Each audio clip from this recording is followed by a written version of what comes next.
Hey everyone, it's Susan Jones and welcome back to my channel. Today I want to dive in and talk about 3 fun small group games that you can not only play in person, some of these are some of my favorites from my classrooms in the past, and you can also play them via Zoom or Google Meet or however you're meeting with your students virtually.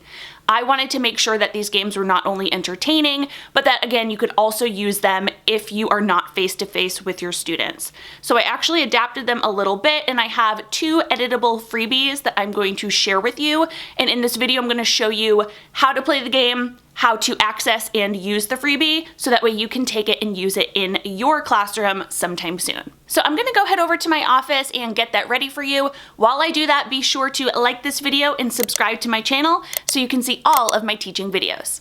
Let's go. Okay, for game number 1, it is called Beat the Teacher. And this is one I would often play either whole group or small group in the classroom, but it's also easily adaptable to play online with your students. It is a very simple concept and is usually used to review something you've already taught. So it's just a fast way to get students thinking of as many of the target skill, which I'll share with you in a second, as they can. So this game can be played with phonics skills. Let's say you want students to brainstorm as many SH words as they can think of, or words that begin with the letter B, or words that end in T. You get it. You can also use it for math skills. You might be able to say, okay, think of as many ways as you can make the number 7 or the number 52, however you want to do this. Once you have your target skill set, it's really as simple as setting a 1-minute timer, and then your students are going to try to come up with more ideas than you, the teacher, hence beat the teacher. Now, when playing this in the classroom, if you're playing whole group, basically what I would have my students do is sitting at their desks, their groups where they sit in groups of like 4 to 6, I would use my teacher easel or my little whiteboard and I would turn it away. And then I would just use my phone and set a timer for 1 minute. And during that time, students had to work super quietly, and I would be over in the other side of the room writing down as many ideas as I could, and they would do the same. Now, I always explained in the classroom that if I could hear one, if somebody said, oh, let's say you're doing how many words can you think of that have SH in them, the digraph SH, and I heard somebody say, oh, fish, fish, if they said it really loudly, then I would be like, oh, I'm stealing it and I'm writing it on my board too. So it was also a game to kind of be really quiet and have them brainstorm as many as they could collectively with their group.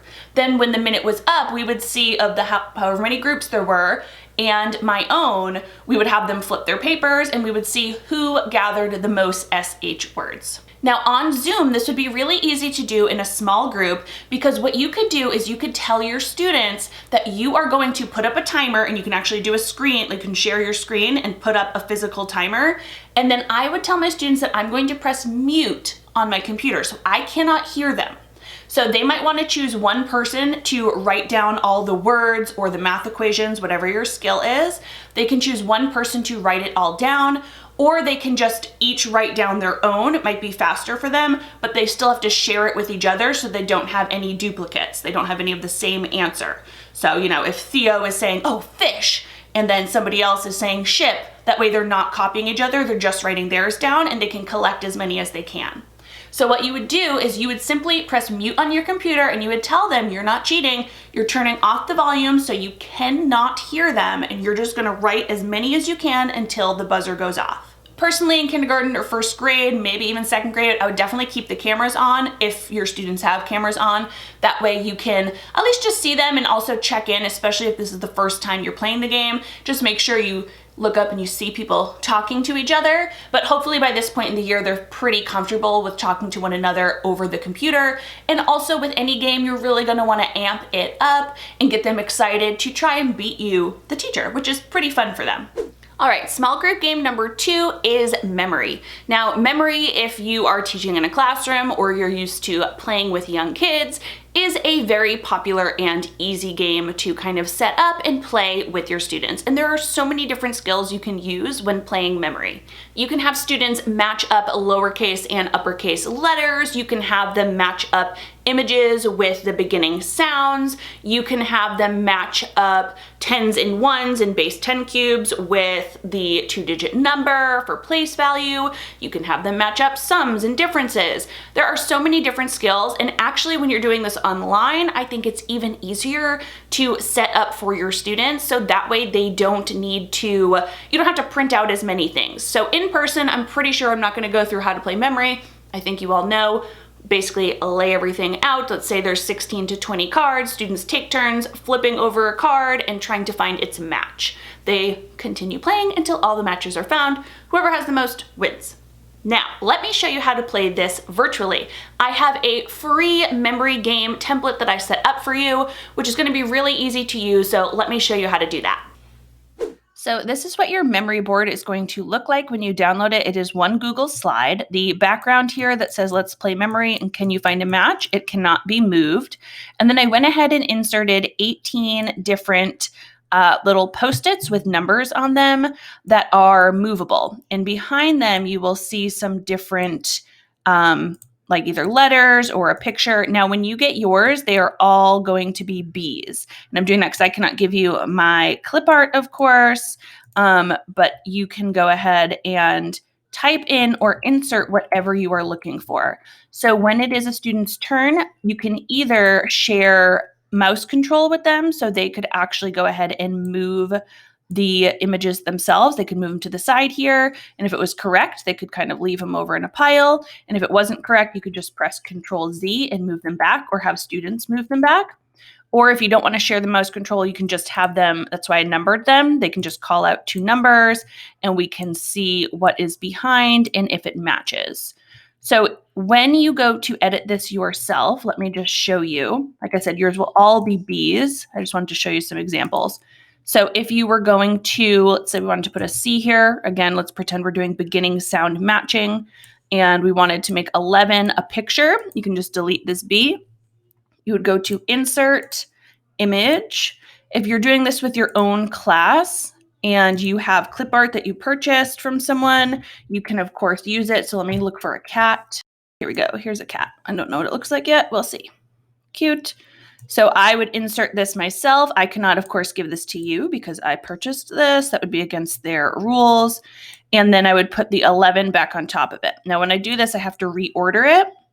So I would go to Arrange, Order, and Bring to Front, and that will just cover that up. Now, of course, if I was going to do this, I would probably move all the Post-its over to the side first, get my board the exact way I want it so that it matches whatever skill we're doing. And that really shouldn't take too long.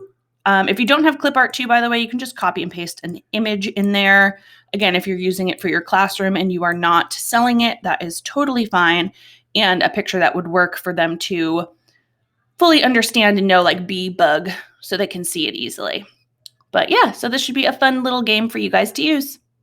All right, and for your last small group game, I have Roll and Solve, and this is another very simple one, and I hope you'll find with all 3 of these games that I've shared, they are very easy to use with any sort of skill. Basically, it's one general easy concept, and then you can plug in any skill, and it's easy for you as the teacher because you don't need to prep as much or teach as many new games, and it's also easy for your students because once you've learned a new skill, they already know how to play this review game. Now, all you need to play Roll and Solve is a sheet like this one, and you're going to need a physical dice or a die. So you can, if you're in person, just have students use a physical one. If you are teaching virtually and you know students have one, either at home or in their, math kit, if you gave them one, have them grab it so they can take turns rolling. Otherwise, you can do an online dice. They have a bunch of online dice generators that you can actually share your screen with students, and they can go ahead and click it so they can actually physically roll on their turn. Now, for Roll and Solve, just like Beat the Teacher and just like Memory, they are review games. So after you've already taught a concept, this is a great way to have students practice it and review it. And with Roll and Solve, I like to take this as an opportunity to have them practice different ways of practicing a skill. And I'll show you what I mean by that. I'm gonna give you an example of a phonics board that I would do, and I'm going to give you an example of a math board that I would do. And these editable versions are free for you in the description down below, along with my memory game. But let me just show you what it would look like first so you can gather some ideas. So here's an example of a phonics board right here. And let's pretend the target skill for this board, this game that you're playing, is SH. So if students rolled a 1, and the way you would do this small group is you would have them actually take turns rolling. So student A would roll, let's say they get a 1, everybody in the group would then complete whatever task number 1 is. So number 1 would be draw the word, and then you could show a word. So I would always keep it as draw the word blank, and then you would show either an index card, let's say it is the word fish, or the word ship.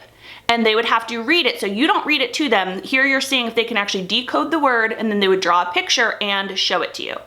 If they rolled a 2, they would go ahead and write a word that ends in SH. A 3, a word that begins in SH. And remember, think of these if you're working on the letter T, you could do the same exact thing. You kind of plug in any phonics skill you want.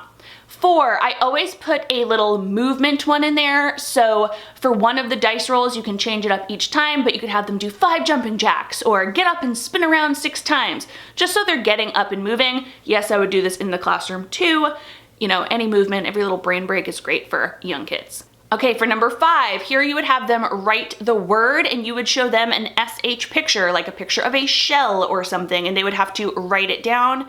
And then number 6 would be to say the word. So you would show them a word with SH, and you could either call on them individually or say 1, 2, 3, and have them all say it at the same time, but here they are decoding it and saying it out loud to you. So again, think of whatever skill in phonics you are teaching, and that could work for that board right there. Now here's an example of a math board. I'll put that right here. So same exact thing where they take turns rolling, but they all complete the same activity. Number 1 would just be solve the equation. So if you are doing addition within 20, you could have a few different equations ready. You could come up with them off the top of your head. Pretty simple to do, but they would solve the equation 13 plus 4. They'd all have to solve it. Number 2 would be a movement break. Again, throw that in every chance you can. Number 3, if they roll a 3, they would have to write a story problem to go along with the equation 7 plus 4. And they could come up with their own little story problem, write it down, and share it with the group. Number 4 would be to make the number in any way they want. So make the number 12 in whatever way you would like, and then they would share it with the group. Number 5 would be using manipulatives, and you could have them show a physical way to make whatever equation you have there. And number 6 would be to explain their thinking. So they would have to solve a problem, whatever equation you throw up, and then they need to actually go ahead and explain how they got their answer. So those are just 2 easy roll and solve boards.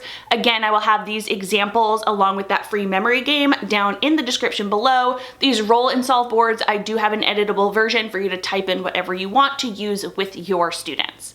So I really hope you have enjoyed these 3 fun games, and I hope you can find a way to use them either in person or virtually with your students. As always, if you enjoyed this video, please go ahead and give it a thumbs up so I know and I can make more of them. Let me know what you're looking for or what other questions you have down in the comments below.